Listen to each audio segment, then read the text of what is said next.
Čelnik Doma kulture Mihajlo Pupin, Svetislav Zakić, otkriva za naš program i novu knjigu o čuvenom idvorskom naučniku koja se priprema naizmenično na 2 kontinenta. Radmila Miletijević je u pitanju, znači žena koja je među najpoznatijim Srbima u Sjedinjenim Američkim Državama, koja je doktorirala na Columbia univerzitetu koji je Mihajlo Pupin pohađao, gde je predavao punih 40 godina.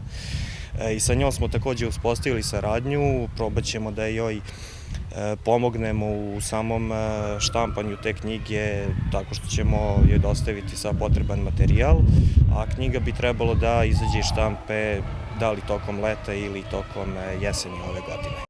Idvorci se intenzivno pripremaju i za jubilej sledeće godine, godišnjicu rođenja Mihajla Pupina.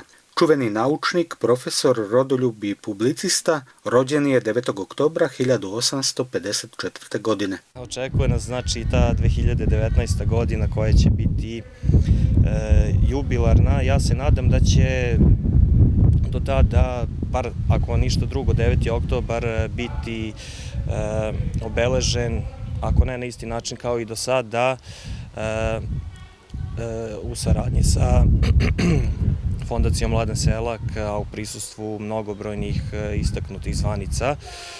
To je neka naša želja da i to dođe na državni nivo i da i država shvati značaj Mihajla Pupina.